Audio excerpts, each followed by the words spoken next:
ಪ್ರಬಲ ಖಾತೆಗಳಿಗಾಗಿ ಹಿರಿಯ ಸಚಿವರ ಹಗ್ಗ-ಜಗ್ಗಾಟ ಮುಂದುವರೆದಿತ್ತು. ಇದೀಗ ಪಕ್ಷದ ಉಸ್ತುವಾರಿ ಸುರ್ಜೇವಾಲಾ ಎರಡನೇ ಬಾರಿ ಸಂಧಾನ ಮಾಡಿ ಸಕ್ಸಸ್ ಆಗಿದ್ದಾರೆ. ರಾಜೀನಾಮೆ ಹಿಂಪಡೆಯುವಂತೆ ರಾಮಲಿಂಗಾರೆಡ್ಡಿಯವರ ಮನವೊಲಿಕೆ ಆಗಿದೆ.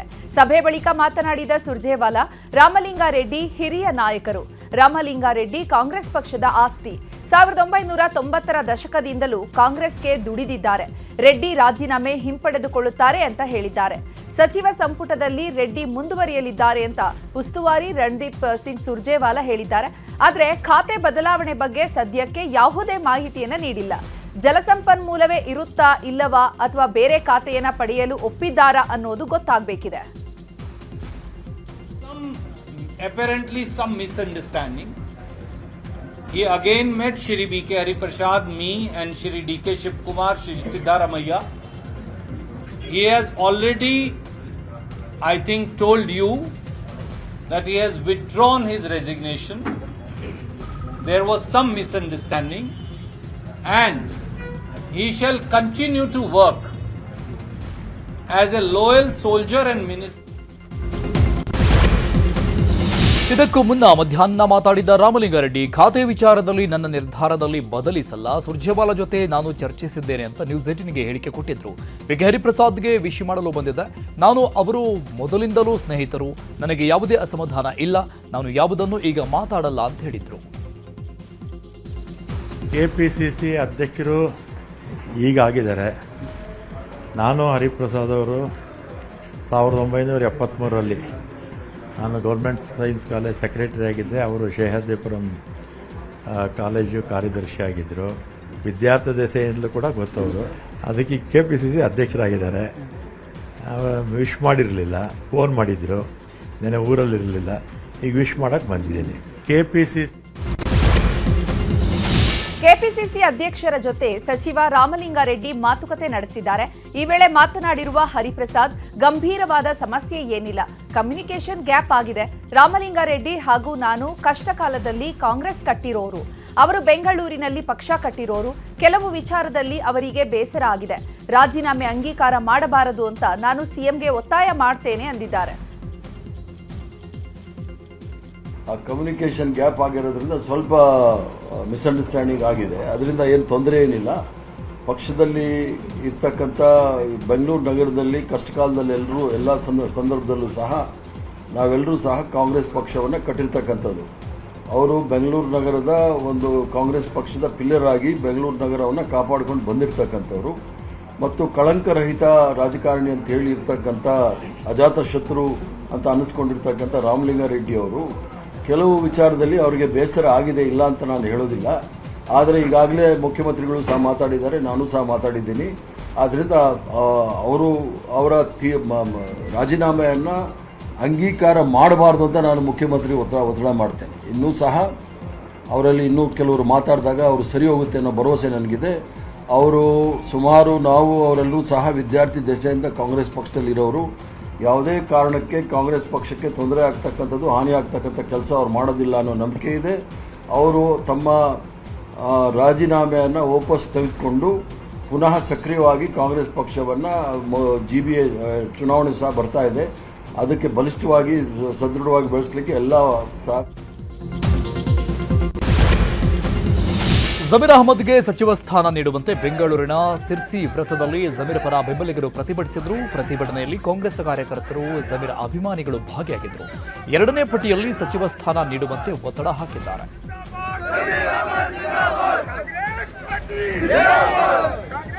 ಇನ್ನು ಜಮೀರ್ ಅಹಮದ್ಗೆ ಸಚಿವ ಸ್ಥಾನ ನೀಡುವಂತೆ ಮೈಸೂರಲ್ಲಿ ಬೆಂಬಲಿಗರು ಪ್ರತಿಭಟನೆ ಮಾಡಿದ್ದಾರೆ. ಜಮೀರ್ ಬೆಂಬಲಿಗ ಅಜ್ಜು ಬ್ರದರ್ ಅವರ ನೇತೃತ್ವದಲ್ಲಿ ಪ್ರತಿಭಟನೆ ಆಯಿತು. ಜಮೀರ್ಗೆ DCM ಸ್ಥಾನ ನೀಡಬೇಕು ಅಂತ ಆಗ್ರಹಿಸಿದ್ದಾರೆ.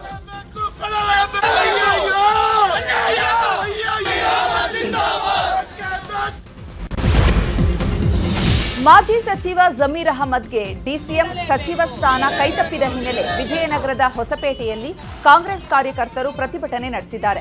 ಹೊಸಪೇಟೆಯ ಅಪ್ಪು ಸರ್ಕಲ್ ಬಳಿ ಕಾಂಗ್ರೆಸ್ ಮುಖಂಡ ಗುಜ್ಜಲ್ ನಾಗರಾಜ್ ನೇತೃತ್ವದಲ್ಲಿ ಪ್ರತಿಭಟನೆ ನಡೆಸಲಾಗಿದೆ. ಜಮೀರ್ ಭಾವಚಿತ್ರವನ್ನ ಹಿಡಿದು ಸಚಿವ ಸ್ಥಾನ ನೀಡಬೇಕು ಅಂತ ಕಾಂಗ್ರೆಸ್ ಹೈಕಮಾಂಡ್ ನಾಯಕರಿಗೆ ಆಗ್ರಹಿಸಿದ್ದಾರೆ. ಇಲ್ಲದೆ ಹೋದ್ರೆ ಕಾಂಗ್ರೆಸ್ ಕಾರ್ಯಕರ್ತರು ಉಗ್ರ ಹೋರಾಟವನ್ನ ನಡೆಸುವುದಾಗಿ ಎಚ್ಚರಿಸಿದ್ದಾರೆ.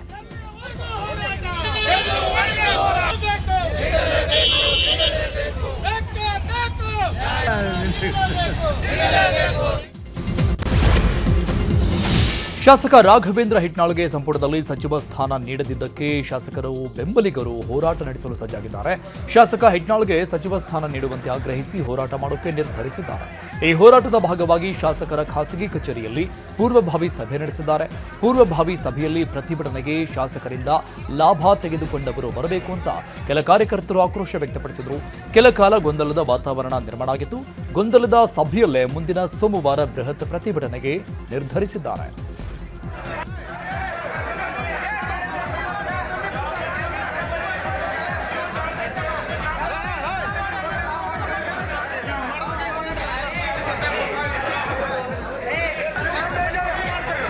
ಕೊಟ್ಟರೆ ಈ ಭಾಗದ ಎಲ್ಲ ಸರ್ವ ಜನಾಂಗದ ನಾಯಕರಿಗೂ ಜೊತೆಗೆ ಈ ಕ್ಷೇತ್ರ ಅಭಿವೃದ್ಧಿ ಆಗ್ತದೆ ಅನ್ನುವಂಥ ಒಂದು ಹಿನ್ನೆಲೆಯಲ್ಲಿ ಇವತ್ತು ಈ ಬಾರಿ ಸಚಿವ ಸಂಪುಟದಲ್ಲಿ ಅವರಿಗೆ ಖಂಡಿತವಾಗಲೂ ಸಚಿವ ಸ್ಥಾನವನ್ನು ಕೊಡಲೇಬೇಕು ಅಂತಕ್ಕಂಥ ಒತ್ತಾಯವನ್ನು ಮತ್ತು ನಮ್ಮ ಮುಖ್ಯಮಂತ್ರಿಗಳಿಗೆ, ರಾಹುಲ್ ಗಾಂಧಿ ಅವರಿಗೆ, ಮಲ್ಲಿಕಾರ್ಜುನ್ ಖರ್ಗೆ ಅವರಿಗೆ ಆದಿಯಾಗಿ ಎಲ್ಲ ನಮ್ಮ ಕಾಂಗ್ರೆಸ್ ಪಕ್ಷದ ವರಿಷ್ಠರಿಗೆ ನಾವು ಈ ಮೂಲಕ ತಮ್ಮ ಮೂಲಕ ಒತ್ತಾಯವನ್ನು ಮಾಡ್ತಾ ಇದ್ದೇವೆ. ಆಮೇಲೆ ರಾಹುಲ್ ಗಾಂಧಿ ಅವರು ಹೇಳ್ಯಾರೆ 45 ವರ್ಷ ಯುವಕರಿಗೆ ನನಗೆ 10 ಮಂದಿ ಬೇಕಂತ ಕೇಳಿದ್ದಾರೆ. ಅದರಲ್ಲಿ ರಾಘವೇಂದ್ರ ಹಿಟ್ನಾಳ್ ಅವರು 3 ಸಲ ಗೆದ್ದು ಇತಿಹಾಸ ಮಾಡಿದ್ದಾರೆ. ಆಮೇಲೆ ಅಭಿವೃದ್ಧಿ ಮಾಡಿದ್ರು. ಇಂಥ ಯುವಕರಿಗೆ ಮಾಡಿದರೆ ನಮ್ಮ ಕಾಂಗ್ರೆಸ್ ಪಕ್ಷಕ್ಕೆ ದೊಡ್ಡ ಲಾಭ ಆಗುತ್ತೆ ಮುಂದಿನ ದಿನ. ಶಾಸಕ ಕೋನರೆಡ್ಡಿಯವರನ್ನ ಸಚಿವ ಈಶ್ವರ ಖಂಡ್ರೆ ಭೇಟಿ ಮಾಡಿದ್ದಾರೆ. ಬೆಂಗಳೂರಿನ ಅಖಿಲ ಭಾರತ ವೀರಶೈವ ಮಹಾಸಭಾ ಕಚೇರಿಯಲ್ಲಿ ಶಾಸಕ ಕೋನರೆಡ್ಡಿ ಭೇಟಿ ಮಾಡಿ ಗ್ರಾಮೀಣಾಭಿವೃದ್ಧಿ ಸಚಿವರಾಗಿದ್ದಕ್ಕೆ ಈಶ್ವರ ಖಂಡ್ರೆಗೆ ಶುಭ ಕೋರಿದ್ದಾರೆ. ಬೆಂಗಳೂರು ದಕ್ಷಿಣ ಜಿಲ್ಲೆಯ ಚನ್ನಪಟ್ಟಣದ ಮಾಜಿ ಶಾಸಕ ಎಂಸಿ ಅಶ್ವಥ್ ಸಿಎಂ ಡಿಕೆ ಶಿವಕುಮಾರ್ಗೆ ಜಿಲ್ಲೆಯಲ್ಲಿ ನೀರಾವರಿ ಯೋಜನೆ ಮಾಡಲಿ ಅಂತ ಮನವಿ ಮಾಡಿದ್ದಾರೆ. ಚನ್ನಪಟ್ಟಣದಲ್ಲಿ ನ್ಯೂಸ್ 18 ಜೊತೆ ಮಾತನಾಡಿದ ಮಾಜಿ ಶಾಸಕ ಅಶ್ವಥ್, ಡಿಕೆ ಶಿವಕುಮಾರ್ ಅವರು ನಮ್ಮ ಜಿಲ್ಲೆಯವರು ಸಿಎಂ ಆಗಿದ್ದಾರೆ, ನಮಗೆ ಬಹಳ ಸಂತೋಷ ಆಗಿದೆ. ಅವರು ಜಿಲ್ಲೆಯಲ್ಲಿ ನೀರಾವರಿ ಯೋಜನೆ ಮಾಡಲಿ, ಇದರಿಂದಾಗಿ ಅವರಿಗೆ ಒಳ್ಳೆಯ ಹೆಸರು ಬರಲಿದೆ. ಅವರೇ ಹೇಳಿದಂತೆ ಸಾಕ್ಷಿ ಗುಡ್ಡೆ ಉಳಿಯಲಿದೆ. ಇನ್ನು ಸಿಎಂ ಡಿಕೆಶಿ ಸರ್ಕಾರದಲ್ಲಿ ನಾವು ಸಹ ಆಕಾಂಕ್ಷಿ ಇದ್ದೇವೆ. ನಾವು ಅವರ ಬಂಟರಾಗಿ ಕೆಲಸ ಮಾಡ್ತೇವೆ. ಅವರೇ ನಮಗೆ ಸೂಕ್ತ ಸ್ಥಾನಮಾನ ಕೊಡಲಿ ಅಂತ ಚನ್ನಪಟ್ಟಣದಲ್ಲಿ ನ್ಯೂಸ್ 18 ಮೂಲಕ MC Ashwath CM DK Shivakumar ಅವರಿಗೆ ಮನವಿ ಮಾಡಿದ್ದಾರೆ. ಜಿಲ್ಲೆಯ ಪರವಾಗಿ, ತಾಲೂಕಿನ ಪರವಾಗಿ ನಾನು ಮತ್ತೆ ವೈಯಕ್ತಿಕವಾಗಿ ಅವರಿಗೆ ಅಭಿನಂದನೆಯನ್ನು ಸಲ್ಲಿಸ್ತೀನಿ. ಏನಾರ ಒಂದು ಸಾಕ್ಷಿ ಗುಡ್ಡೆನ ಬಿಟ್ಟು ಹೋಗಬೇಕು, ಮಾಡಬೇಕು ಅನ್ನೋದು ಅವ್ರ ಮನಸ್ಸಲ್ಲಿದೆ. ಅದರಿಂದ ಅವರು ಈ ಜಿಲ್ಲೆನ ಏನೋ ಒಂದು ತವರು ಜಿಲ್ಲೆ, ಈ ಜಿಲ್ಲೆಯಿಂದ ಸತತವಾಗಿ ಅವರು 9ನೇ ಬಾರಿ ಆಯ್ಕೆ ಅವರು ಏನಾರ ಮಾಡಿ ನಾವು ಸಾಕ್ಷಿ ಗುಡ್ಡೆ ನಾವಿದ್ದಾಗ ತೋರಿಸ್ಬೇಕು ಅಂತ ಅದು ಅವ್ರಿಗೆ ಇದೆ. ಅದರಿಂದ ಈ ಜಿಲ್ಲೆಗೆ ಏನೇನು ನೀರಾವರಿ ಮಾಡಿದ್ದಾರೆ ಅದನ್ನು ತಕ್ಷಣ ಕಾರ್ಯಗತ ಮಾಡೋಕ್ಕೆ ನಾನು ಅವ್ರಿಗೆ ಒತ್ತಾಯ ಮಾಡ್ತೀನಿ. ತುಮಕೂರಿನ ಮಲ್ಲಘಟ್ಟ ಕೆರೆ ವೀಕ್ಷಣೆ ಮಾಡಿದ್ದಾರೆ ಸಿಎಂ ಡಿಕೆಶಿ. ಕರಿಬಸವ ದೇಶಿ ಕೇಂದ್ರ ಶಿವಾಚಾರ್ಯ ಶ್ರೀಗಳೊಂದಿಗೆ ಕೈಕಾಲು ಹಾಗೂ ಮುಖ ತೊಳೆದುಕೊಂಡು ಕೆರೆಗೆ ಪುಷ್ಪಾರ್ಚನೆ ಮಾಡಿದ್ರು. ಬಳಿಕ ಸ್ವಾಮೀಜಿ ಆಶೀರ್ವಾದವನ್ನು ಪಡೆದ್ರು. ಈ ಬಳಿಕ ಗಂಗಾಧರೇಶ್ವರನಿಗೆ ಪೂಜೆಯನ್ನು ನೆರವೇರಿಸಿದ್ದಾರೆ ಸಿಎಂ ಡಿಕೆ ಶಿವಕುಮಾರ್. ಸಿಎಂಗೆ ಶಾಸಕರಾದ ಎಂಟಿ ಕೃಷ್ಣಪ್ಪ, ಕೆ ಷಡಾಕ್ಷರಿ ಸಾಥ್ ನೀಡಿದ್ರು.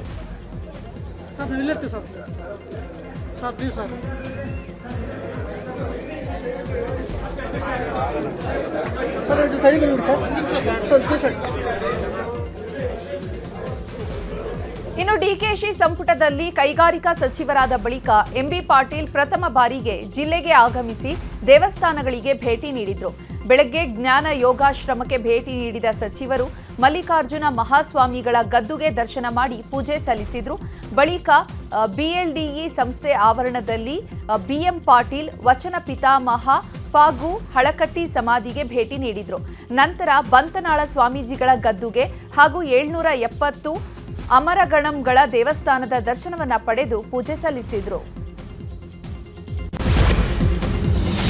ಸರ್ಕಾರದ ಜಾಹೀರಾತಲ್ಲಿ ಡಿಸಿಎಂ ಡಾಕ್ಟರ್ ಪರಮೇಶ್ವರ್ಗೆ ಕೊಡಲಾಗಿದೆ. ಡಾಕ್ಟರ್ ಪರಮೇಶ್ವರ್ ಅವರ ಫೋಟೋ ಬಳಸದ ಬಗ್ಗೆ ಜೆಡಿಎಸ್ ಪೋಸ್ಟ್ ಮಾಡಿದೆ. ಸಿದ್ದರಾಮಯ್ಯ ಸರ್ಕಾರ ಇದ್ದಾಗ ಆಗ ಡಿಸಿಎಂ ಡಿಕೆಶಿ ಅವರ ಫೋಟೋ ಬಳಕೆ ಮಾಡ್ತಾ ಇದ್ರು. ಈಗ ದಲಿತ ಡಿಸಿಎಂ ಅನ್ನೋ ಕಾರಣಕ್ಕೆ ಬಳಕೆ ಮಾಡ್ತಿಲ್ವಾ? ಡಿಸಿಎಂ ಪರಮೇಶ್ವರ್ಗೆ ಈ ಮಟ್ಟದ ನಿರ್ಲಕ್ಷ್ಯವೇ ಅಂತ ಪ್ರಶ್ನೆ ಮಾಡಿದೆ. ದಲಿತರನ್ನ ಕೇವಲ ವೋಟ್ ಬ್ಯಾಂಕ್ ಮಾಡಿಕೊಂಡಿದ್ದಾರೆ ಅಂತ ವ್ಯಂಗ್ಯವಾಡಿದೆ ಜೆಡಿಎಸ್. ಕ್ಯಾಬಿನೆಟ್ ರಚನೆ ಹಾಗೂ ಖಾತೆ ಹಂಚಿಕೆ ವಿವಾದದ ಬಗ್ಗೆ ಸಾಮಾಜಿಕ ಜಾಲತಾಣದಲ್ಲಿ ಪೋಸ್ಟ್ ಮಾಡಿ ಆಕ್ರೋಶ ಹೊರಹಾಕಿದ್ದಾರೆ ವಿಪಕ್ಷ ನಾಯಕ ಆರ್ ಅಶೋಕ್. ಶಾಲೆ ಆರಂಭವಾಗಿದೆ, ಸರ್ಕಾರಿ ಶಾಲೆ ಕಟ್ಟಡಗಳು ಸೋರುತ್ತಿವೆ, ಶಿಕ್ಷಕರ ಕೊರತೆ ಇದೆ, ನೂರಾರು ಸಮಸ್ಯೆ ಇಲಾಖೆಯಲ್ಲಿದೆ. ಆದರೆ ಶಿಕ್ಷಣ ಸಚಿವರಿಲ್ಲ. ಈ ಸರ್ಕಾರದಲ್ಲಿ ಖಾತೆ ಹಂಚಿಕೆ ಆಡಳಿತದ ವ್ಯವಸ್ಥೆಯಾಗಿ ಉಳಿದಿಲ್ಲ. ಸಂಪನ್ಮೂಲ ಹಂಚಿಕೆ ರಾಜ್ಯದ ಜನರ ತೆರಿಗೆ ಲೂಟಿ ಮಾಡಲು ಇರುವಂತಹ ವ್ಯವಸ್ಥೆಯಾಗಿದೆ. ಬೆಂಗಳೂರು ಅಭಿವೃದ್ಧಿ ಸಚಿವರು ಆಟಕ್ಕುಂಟು ಲೆಕ್ಕಕ್ಕಿಲ್ಲ. ಸಿಎಂ ಅವರೇ ಬಿಡಿಎ ಬಿಎಂಆರ್ಡಿಎ ಯನ್ನ ಇಟ್ಕೊಂಡಿದ್ದಾರೆ ಅಂತ ಕಿಡಿಕಾರಿದ್ದಾರೆ. ಸಿಟಿಯಲ್ಲಿ ಫಸ್ಟ್ ರ್ಯಾಂಕ್ ಬಂದ ತನಿಷಾ ಕಾರ್ತಿಕ್ ನ್ಯೂಸ್ 18 ಜೊತೆ ಮಾತಾಡಿದ್ದಾರೆ. ನನ್ನ ಕನಸು ಯಾವಾಗಲೂ ಟಾಪ್ 10 ಒಳಗೆ ರ್ಯಾಂಕ್ ಬರಬೇಕು ಅಂತಾಯಿತು. ದೇವರ ಕೃಪೆಯಿಂದ ಸ್ಟೇಟ್ಗೆ ಫಸ್ಟ್ ರ್ಯಾಂಕ್ ಬಂದಿದ್ದೇನೆ. ದಿನ 7 ಗಂಟೆ ಮಲಗ್ತಾ ಇದ್ದೆ, ಉಳಿದ ಸಮಯ ಓದ್ತಾ ಇದ್ದೆ. ನಾನು ಕಂಪ್ಯೂಟರ್ ಸೈನ್ಸ್ ಇಂಜಿನಿಯರ್ ಮಾಡಬೇಕು ಅಂದ್ಕೊಂಡಿದ್ದೀನಿ ಅಂತ ಹೇಳ್ಕೊಂಡಿದ್ದಾರೆ. ಸಾಫ್ಟ್ವೇರ್ ನನಗೆ CET ಎಕ್ಸಾಮಲ್ಲಿ ಮೊದಲನೇ ರ್ಯಾಂಕ್ ಬಂದಿದೆ. ನನ್ನ ಅಪ್ಪ ಸಾಫ್ಟ್ವೇರ್ ಇಂಜಿನಿಯರ್ ಆಗಿದ್ದಾರೆ, ನನ್ನ ಅಮ್ಮ ಹೌಸ್ ವೈಫ್ ಆಗಿದ್ದಾರೆ. ನಾನು ಮುಂದೆ RP ಕಾಲೇಜ್ ಆಫ್ ಇಂಜಿನಿಯರಿಂಗ್ ಅಲ್ಲಿ ಕಂಪ್ಯೂಟರ್ ಸೈನ್ಸ್ ಓದೋಕ್ಕೆ ಇಷ್ಟಪಡ್ತೀನಿ. ನನಗೆ CET ಎಕ್ಸಾಮಲ್ಲಿ ಸಿಇಟಿಯಲ್ಲಿ ದಾವಣಗೆರೆಯ ಅಮೂಲ್ಯ 2ನೇ ರ್ಯಾಂಕ್ ಬಂದಿದ್ದಾರೆ. ಅಮೂಲ್ಯಗೆ ಹೂಗುಚ್ಚ ನೀಡಿ ಸಿಹಿ ತಿನಿಸಿ ಅಭಿನಂದಿಸಿದೆ ಕಾಲೇಜು ಆಡಳಿತ ಮಂಡಳಿ. ನನಗೆ ಡಾಕ್ಟರ್ ಆಗಬೇಕು ಅನ್ನುವಂಥ ಆಸೆ ಇದೆ ಅಂತ ಅಮೂಲ್ಯ ಹೇಳಿದ್ದಾರೆ. ಮಗಳ ಸಾಧನೆಗೆ ಮೆಚ್ಚುಗೆ ವ್ಯಕ್ತಪಡಿಸಿದ್ದಾರೆ ತಾಯಿ ಗಂಗಮ್ಮ ಹಾಗೂ ತಂದೆ ಶಿವಮೂರ್ತಿ. ಇದೆಲ್ಲ ನಮ್ಮ ಟೀಚರ್ಸಿಂದ ಮತ್ತು ಈ ಸರಂಬಿಯಿಂದ ಆಗಿದ್ದು. And my parents they supported me throughout this journey. And ಟೀಚರ್ಸಿನ extreme guidance exam day tips ಎಲ್ಲ ತುಂಬ ಹೆಲ್ಪ್ ಆಯಿತು ನನಗೆ. ಆ್ಯಂಡ್ ಈವನ್ ನಮ್ಮ ಸರಂಬಿಯಲ್ಲಿ ಇರೋ structured plan it was really helpful to cover syllabus, to memorise things. And ನಮಗೆ ಪ್ರತಿ ಸಂಡೇ ಟೆಸ್ಟ್ ಇರೋದ್ರಿಂದ it help us a lot to understand the concepts and to have some grip in the concept. ಏನು ಮಾಡಬೇಕಂತ ಆಸೆ ಇದೆ? ಮುಂದೆ medical ಮಾಡಬೇಕಂತಿದ್ದೀನಿ. ಈಗ ನಾನು ಅಭಿನಂದಿಸಬೇಕಾಗತ್ತೆ. ಎರಡನೇದಾಗಿ ಅವರ ಎಲ್ಲ ಟೀಚರ್ಸಿಗೆ ನಾನು ಅಭಿನಂದಿಸಬೇಕಾಗತ್ತೆ ಮತ್ತು ಕಾಲೇಜ್ ಮ್ಯಾನೇಜ್ಮೆಂಟನ್ನು ಅಭಿನಂದಿಸಬೇಕಾಗತ್ತೆ. ಪ್ರತಿಯೊಂದು ಹಂತದಲ್ಲೂ ಅವರ ಎಲ್ಲ ಸರ್ಗಳು ಒಬ್ಬರು ಅಂತಲ್ಲ, ಇವತ್ತು ಏನೊಂದು ಅವಳು ರ್ಯಾಂಕ್ ಗಳಿಸಿದ್ದಾಳೆ ಅದೆಲ್ಲ ಈ ಕಾಲೇಜಿಗೆ ನಾನು ಕೊಡೋಕ್ಕೆ ಬಯಸ್ತೀನಿ. ಈಗ ನಾನು ರಾಜ್ಯದ ಸಿಇಟಿ ಫಲಿತಾಂಶ ಪ್ರಕಟವಾಗಿದೆ. 3,36,000 ವಿದ್ಯಾರ್ಥಿಗಳ ಪೈಕಿ 2,92,782 ಮಕ್ಕಳು ಅರ್ಹತೆ ಪಡೆದಿದ್ದಾರೆ. ಸಿಇಟಿ ಪರೀಕ್ಷೆಯಲ್ಲಿ ನಯನಾ ಗೋಪಿ ದೊಡ್ಡ ಸಾಧನೆ ಮಾಡಿದ್ದಾರೆ. ವೆಟರ್ನರಿ, ನರ್ಸಿಂಗ್, ಯೋಗ, ನ್ಯಾಚುರೋಪತಿ, ಬಿಫಾರ್ಮಾ ವಿಭಾಗದಲ್ಲಿ ಟಾಪರ್ ಆಗಿದ್ದಾರೆ ನಯನಾ ಗೋಪಿ. ಬಹಳ ಖುಷಿ ಆಗ್ತಾ ಇದೆ. ಎಕ್ಸ್ಪೆಕ್ಟ್ ಮಾಡಿರಲಿಲ್ಲ ನಾನು, ಸೊ ಇನ್ನೂ ಶಾಕಲ್ಲಿದ್ದೀನಿ. ಎಫರ್ಟ್ ಇತ್ತು, ಆದರೆ ರ್ಯಾಂಕ್ ಎಲ್ಲ ಎಕ್ಸ್ಪೆಕ್ಟ್ ಮಾಡಿಲ್ಲ. ಪೇಪರ್ ಸ್ವಲ್ಪ ಈಸಿ ಇತ್ತಲ್ವಾ, ಸ್ವಲ್ಪ ರ್ಯಾಂಕ್ ಇನ್ಫ್ಲೇಷನ್ ಇದೆ ಅಂತ ಅಂದ್ಕೊಂಡಿದ್ದೆ. ಆದರೆ ಡೈಲಿ ವರ್ಕ್ಶೀಟ್ಸ್ ಮಾಡ್ತಿದ್ದೆ, ಆಮೇಲೆ ಇಲ್ಲಿ ಬಂದು ಟೆಸ್ಟ್ ಬರೀತಾ ಇದ್ದೆ ಅಷ್ಟೇ. ನೀಟ್ ಪ್ರಿಪ್ರೇಷನ್ನೇ ಇಲ್ಲಿ ಹೆಲ್ಪ್ ಆಯಿತು. ಸೆಪ್ರೇಟ್ CET ಪ್ರಿಪ್ರೇಷನ್ ಮಾಡಿಲ್ಲ. ಮೇನ್ ಚಾಯ್ಸ್ ನೀಟ್ ಆಗಿತ್ತು, second choice CET B pharma. ಹೌದು, ನಂಗೆ ಬಯಾಲಜಿ ಅಂದರೆ ಬಹಳ ಇಷ್ಟ. ಬಯಾಲಜಿ ಬ್ರಾಂಚಲ್ಲಿ ಏನೋ ಮಾಡಬೇಕು ಅಂತ. ಬೆಂಗಳೂರಿನ ಕಾಡುಗೋಡಿ ಠಾಣಾ ವ್ಯಾಪ್ತಿಯ ಸೀಗೆಹಳ್ಳಿ ವಿಲ್ಲಾದಲ್ಲಿ ನಡೆದ ಮಗು ಕೊಲೆ ಕೇಸ್ಗೆ ಟ್ವಿಸ್ಟ್ ಸಿಕ್ಕಿದೆ. ಪ್ರಿಯಕರನ ಜೊತೆ ಸೇರಿ ತಾಯಿಯೇ ಮಗಳನ್ನ ಕೊಂದ ಕೇಸ್ಗೆ ತಿರುವು ಸಿಕ್ಕಿದೆ. ಮಗುವಿನ ತಂದೆಯೇ ಹೊಟ್ಟೆಗೆ ಒದ್ದು ಉಸಿರುಗಟ್ಟಿಸಿ ಕೊಲೆ ಮಾಡಿರುವ ಆರೋಪ ಎದುರಾಗಿತ್ತು. ಕಳೆದ ಏಪ್ರಿಲ್ 4ಕ್ಕೆ ಪೋಸ್ಟ್ ಮಾರ್ಟಂ ರಿಪೋರ್ಟ್ ತಂದೆಯ ಕೈ ಸೇರಿತ್ತು.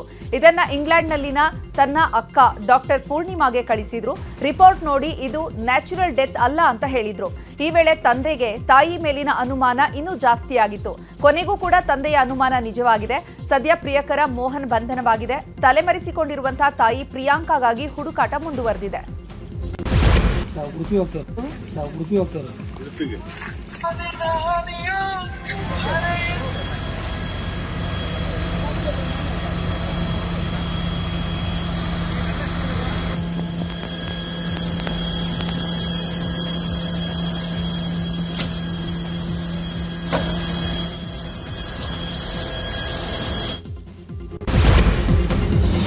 ಶಿವಮೊಗ್ಗ ಜಿಲ್ಲೆಯ ಹೊಸನಗರ ತಾಲೂಕಿನ ರಿಪ್ಪನ್ಪೇಟೆ ಬಳಿಯ ಬಾಳೂರು ಬಳಿ ಬೊಲೆರೋ ಪಿಕಪ್ ವಾಹನ ಮತ್ತು ಕ್ಯಾಂಟರ್ ನಡುವೆ ಡಿಕ್ಕಿಯಾಗಿದೆ.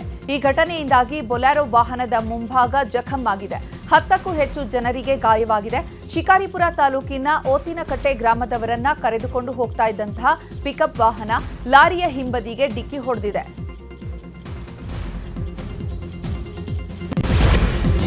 ರಾಜ್ಯದ 3 ಜಿಲ್ಲೆಗಳಿಗೆ ಹವಾಮಾನ ಇಲಾಖೆ ಆರೆಂಜ್ ಹಾಗೂ 16 ಜಿಲ್ಲೆಗಳಿಗೆ ಯೆಲ್ಲೋ ಅಲರ್ಟ್ ಘೋಷಣೆ ಮಾಡಿದೆ. ಉಡುಪಿ, ದಕ್ಷಿಣ ಕನ್ನಡ, ಉತ್ತರ ಕನ್ನಡ ಜಿಲ್ಲೆಗಳಿಗೆ ಆರೆಂಜ್ ಅಲರ್ಟ್ ಘೋಷಣೆ ಮಾಡಲಾಗಿದ್ದು, ಬೀದರ್, ಕಲಬುರಗಿ, ಯಾದಗಿರಿ, ರಾಯಚೂರು, ಬಾಗಲಕೋಟೆ, ಕೊಪ್ಪಳ, ಗದಗ, ಧಾರವಾಡ, ಹಾವೇರಿ, ಶಿವಮೊಗ್ಗ, ಬೆಳಗಾವಿ ಸೇರಿ 19 ಜಿಲ್ಲೆಗಳಿಗೆ ಯೆಲ್ಲೋ ಅಲರ್ಟ್ ಘೋಷಣೆ ಮಾಡಲಾಗಿದೆ. ಮೀನುಗಾರರು ಸಮುದ್ರಕ್ಕೆ ಇಳಿಯದಂತೆ ಎಚ್ಚರಿಕೆ ನೀಡಲಾಗಿದೆ.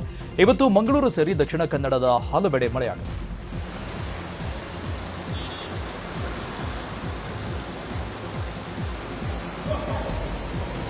ಇನ್ನು ಬೆಂಗಳೂರಿನ ಕೆಲವೆಡೆ ತುಂತುರು ಮಳೆಯಾಗಿದೆ. ಆನೇಕಲ್ ಸುತ್ತಮುತ್ತ ಜೋರು ಮಳೆಯಾಗಿದೆ. ಅತ್ತಿಬೆಲೆ, ಸರ್ಜಾಪುರ ಸುತ್ತಮುತ್ತ ಮಳೆಯಾಗಿದೆ. ಮಳೆಗೆ ಸಾರ್ವಜನಿಕರು, ವಾಹನ ಸವಾರರು ಹೈರಾಣಾಗಿದ್ದಾರೆ.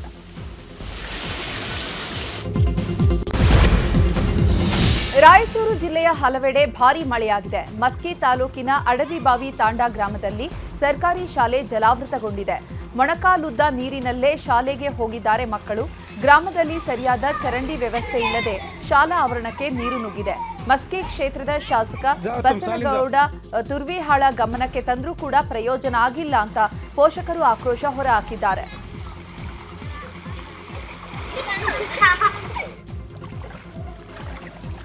ಧಾರವಾಡದಲ್ಲಿ ಅರ್ಧ ಗಂಟೆಗೂ ಹೆಚ್ಚು ಕಾಲ ಗುಡುಗು ಸಹಿತ ಮಳೆ ಬಂದಿದೆ. ಕೃಷಿ ಚಟುವಟಿಕೆಗಳಿಗೆ ಪೂರಕ ವಾತಾವರಣ ನಿರ್ಮಾಣವಾಗ್ತಾ ಇದೆ. ಮಳೆಗಾಗಿ ಕಾಯ್ತಾ ಇದ್ದ ರೈತ ವರ್ಗ ಖುಷಿ ಪಡ್ತಿದೆ.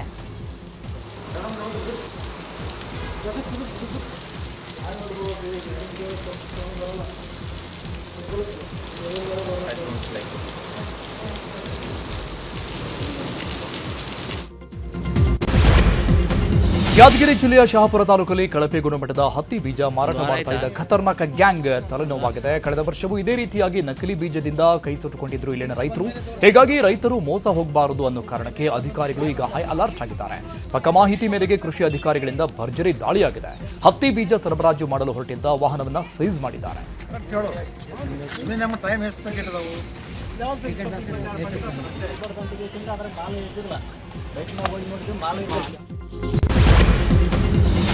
ಬೆಳಗಾವಿಯಲ್ಲಿ ಆದಿತ್ಯ ರಾಜ ಕ್ಯಾಪಿಟಲ್ ಪ್ರೈವೇಟ್ ಲಿಮಿಟೆಡ್ ಮೇಲೆ ಕೇಸ್ ದಾಖಲು ಮಾಡಿದ್ದಕ್ಕೆ ಆದಿತ್ಯ ರಾಜ ಕ್ಯಾಪಿಟಲ್ ಕಂಪನಿಯ ಸಿಬ್ಬಂದಿ ಗೂಂಡಾ ವರ್ತನೆ ತೋರಿದ್ದಾರೆ. ಮಾಧ್ಯಮದವರ ಮೇಲೆ ಮಹಿಳಾ ಸಿಬ್ಬಂದಿ ಸೆಕ್ಯೂರಿಟಿ ಗಾರ್ಡ್ನಿಂದ ಹಲ್ಲೆಗೆ ಯತ್ನ ನಡೆದಿದೆ. ಗುಂಪು ಕಟ್ಟಿಕೊಂಡು ಬಂದು ಮಾಧ್ಯಮದವರ ನಿಂದನೆ ಮಾಡಿದ್ದಾರೆ. ಪುರುಷ ಸಿಬ್ಬಂದಿಯಿಂದ ಹಲ್ಲೆಗೆ ಯತ್ನ ನಡೆದಿದೆ. ಮಾಲೀಕ ಬಾಲರಾಜ್ ಮಾನೆ ಪರ ಸಿಬ್ಬಂದಿ ಗಲಾಟೆ ಮಾಡಿದ್ದಾರೆ. ಸ್ಥಳಕ್ಕೆ ಆಗಮಿಸಿ ಪರಿಸ್ಥಿತಿಯನ್ನ ತಿಳಿಗೊಳಿಸಿದ್ದಾರೆ ಪೊಲೀಸರು.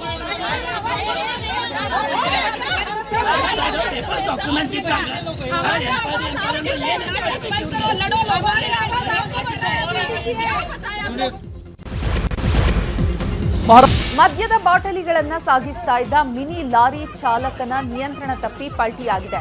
ಆಂಧ್ರಪ್ರದೇಶದ ಚಿತ್ತೂರು ಜಿಲ್ಲೆಯ ಬಸಿವಿರೆಡ್ಡಿಪಳ್ಳಿ ಎಂಬಲ್ಲಿ ಘಟನೆ ನಡೆದಿದೆ. ಲಾರಿ ಪಲ್ಟಿಯಾಗ್ತಾ ಇದ್ದಂತೆ ಸಾವಿರಾರು ಮದ್ಯದ ಬಾಟಲಿಗಳು ರಸ್ತೆಯುದ್ದಕ್ಕೂ ಚೆಲ್ಲಾಪಿಲ್ಲಿಯಾಗಿ ಬಿದ್ದಿವೆ. ಇದನ್ನ ಕಂಡ ವಾಹನ ಸವಾರರು, ಸ್ಥಳೀಯರು ಮುಗಿಬಿದ್ದು ಸಿಕ್ಕಷ್ಟು ಮದ್ಯದ ಬಾಟಲ್ಗಳನ್ನ ಹೊತ್ತೊಯ್ದಿದ್ದಾರೆ.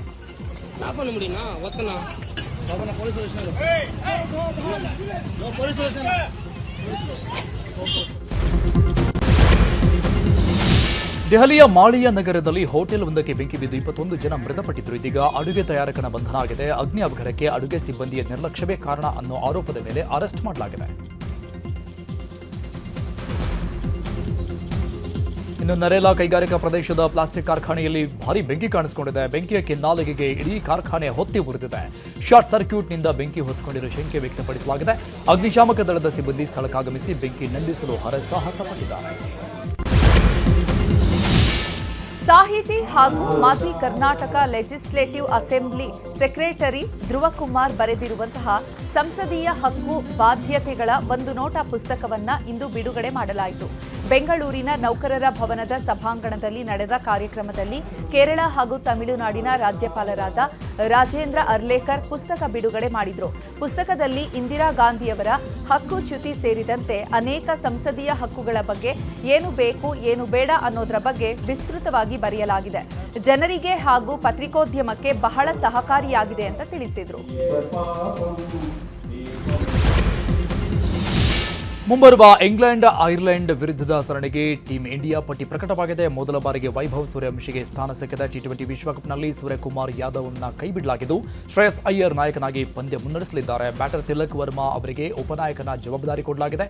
ಅಭಿಷೇಕ್ ಶರ್ಮಾ, ಸಂಜು ಸ್ಯಾಮ್ಸನ್, ಈಶಾನ್ ಕಿಶನ್, ಶಿವಮ್ ದುಬೆ, ಹರ್ಷಿತ್ ರಾಣಾ, ವರುಣ್ ಚಕ್ರವರ್ತಿ, ಅಕ್ಷರ್ ಪಟೇಲ್, ವಾಷಿಂಗ್ಟನ್ ಸುಂದರ್ ತಂಡದಲ್ಲಿದ್ದಾರೆ. ಅಫ್ಘಾನಿಸ್ತಾನದ ವಿರುದ್ಧ ನಡೀತಾ ಇರುವಂತಹ ಏಕೈಕ ಟೆಸ್ಟ್ ಪಂದ್ಯದಲ್ಲಿ ಕನ್ನಡಿಗ ಕೆಎಲ್ ರಾಹುಲ್ ಭರ್ಜರಿ ಶತಕ ಸಿಡಿಸಿದ್ದಾರೆ. ಆರಂಭಿಕವಾಗಿ ಕಣಕ್ಕಿಳಿದಿದ್ದಂತಹ ರಾಹುಲ್ ಅಮೋಘ ಬ್ಯಾಟಿಂಗ್ ಮೂಲಕ ಟೆಸ್ಟ್ ಕ್ರಿಕೆಟ್ನಲ್ಲಿ 12ನೇ ಶತಕವನ್ನು ಬಾರಿಸಿದ್ದಾರೆ. ರಾಹುಲ್, ಸುದರ್ಶನ್, ನಾಯಕ ಗಿಲ್ ಉತ್ತಮ ಬ್ಯಾಟಿಂಗ್ನಿಂದಾಗಿ ಭಾರತ ಬೃಹತ್ ಮೊತ್ತವನ್ನು ದಾಪುಗಾಲಿಡ್ತಾ ಇದೆ. ಜೈಸ್ವಾಲ್ 24, ಸುದರ್ಶನ್ 81 ಮತ್ತು ರಾಹುಲ್ 100 ರನ್ ಗಳಿಸಿ ಔಟ್ ಆಗಿದ್ದಾರೆ. Team India captain Shubman Gill ಕೂಡ ಶತಕ ಬಾರಿಸಿದ್ದು ಮೊದಲ ದಿನವೇ ಭಾರತ ಬೃಹತ್ ಮೊತ್ತ ದಾಖಲಿಸಿದೆ. ದಿನದಾಟದ ಅಂತ್ಯಕ್ಕೆ ಭಾರತ 3 ವಿಕೆಟ್ ನಷ್ಟಕ್ಕೆ 368 ರನ್ ಗಳಿಸಿದೆ.